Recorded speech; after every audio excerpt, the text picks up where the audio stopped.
തങ്ങൾ വളരെ ഗൗരവത്തോടുകൂടി നമ്മെ പഠിപ്പിക്കുന്ന വളരെ പ്രധാനപ്പെട്ട ഒരു കാര്യമാണ്. നമ്മുടെ ജീവിതത്തിൽ നാം ജീവിച്ചവരെയും മരിച്ചവരെയും ഒക്കെ കുറ്റപ്പെടുത്താറുണ്ട്. ജീവിച്ചിരിക്കുന്നവരെ പരമാവധി ഉപദ്രവിക്കാറുണ്ട്, എന്നാൽ കബറിൽ കിടക്കുന്നവരെയും പരമാവധി ദ്രോഹിക്കാറുണ്ട്.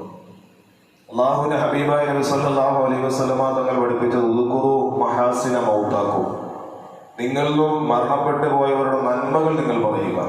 ഇപ്പൊ മരിച്ച ഒരാൾ മരിച്ച് മയ്യത്തായി കിടക്കുകയാണെങ്കിലും കബറടക്കപ്പെട്ട് കഴിഞ്ഞാലും അയാളിൽ കാണുന്ന നന്മകൾ എന്തൊക്കെയാണോ അത് നിങ്ങൾക്ക് പരസ്യപ്പെടുത്തി പറയാം, അത് മറ്റുള്ളവരോട് പറയാം. നല്ല മനുഷ്യനായിരുന്നു, മയ്യത്തിനെ കാണാൻ എന്ത് ഭംഗിയായിരുന്നു. ഇങ്ങനെ മരിച്ചവരെ കുറിച്ചും മരിച്ച് അടക്കം ചെയ്യപ്പെട്ടവരെ കുറിച്ചും അവരുടെ നന്മകളാണ് നിങ്ങൾ പറയേണ്ടത്. എന്നാൽ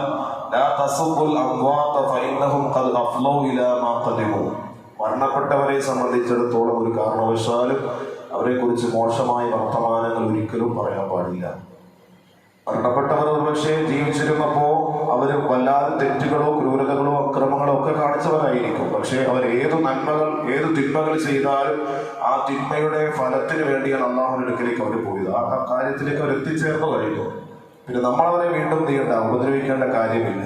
അതുകൊണ്ടാണ് റസൂലുള്ളാഹി തങ്ങൾ പഠിപ്പിച്ചത് നമ്മൾ ഏറ്റവും കൂടുതൽ ഗൗരവത്തോടുകൂടി നമ്മൾ ശ്രദ്ധിക്കേണ്ട കാര്യം. പലപ്പോഴും നമ്മുടെ വർത്തമാനങ്ങളിലൊക്കെ നമ്മുടെ കൂടെ ഉണ്ടായിരുന്ന, നമ്മോടൊപ്പം ജീവിച്ചിരുന്ന നമ്മുടെ സഹപ്രവർത്തകർ, അല്ലെങ്കിൽ നമ്മോടൊപ്പം നമ്മുടെ സുഹൃത്തുക്കളായി കഴിഞ്ഞവർ, കുടുംബത്തിലെ ആൾക്കാരും ഒക്കെ നമ്മൾ മരണപ്പെട്ടു പോയിട്ടുണ്ടാകും. പക്ഷെ നമ്മുടെ വർത്തമാനങ്ങളിൽ അവരുടെ മോശമായ കാര്യങ്ങൾ കൂടി പലപ്പോഴും നമ്മുടെ ജീവിതത്തിലേക്ക് വർത്തമാനങ്ങളിലേക്ക് കടന്നു വരാറുണ്ട്. അതുകൊണ്ടാണ് റസൂലുള്ളാഹി സ്വല്ലല്ലാഹു അലൈഹി വസല്ലം തങ്ങൾ പഠിപ്പിച്ചത് ഒരിക്കലും മരണപ്പെട്ടവരെ നിങ്ങൾ എന്തെങ്കിലും കുറ്റപ്പെടുത്തി സംസാരിക്കരുത്. അവരെന്താണോ ചെയ്തിട്ടുള്ളത് ആ പ്രവർത്തനത്തിലേക്കും ആ പ്രതിഫലത്തിലേക്കും അവർ എത്തിച്ചേർന്ന് കഴിഞ്ഞു. അല്ലാഹു തആല നമ്മളിൽ മരണപ്പെട്ടു പോയ എല്ലാവർക്കും അല്ലാഹു മഗ്ഫിറത്തും റഹ്മത്തും നൽകി അനുഗ്രഹിക്കുമാറാകട്ടെ. അവരുടെയും നമ്മുടെയും അവരുടെ ജീവിതങ്ങളെ അല്ലാഹു സന്തോഷത്തിന്റെ പൂന്തോപ്പാക്കി അനുഗ്രഹിക്കുമാറാകട്ടെ. നാളെ ജന്നാത്തുൽ ഫിർദൗസിൽ അവരെയും നമ്മയും അല്ലാഹു തആല ഉൾപ്പെടുത്തി അനുഗ്രഹിക്കുമാറാകട്ടെ. വാഖിറു ദഅ്വാനാ അൽഹംദുലില്ലാഹി റബ്ബിൽ ആലമീൻ.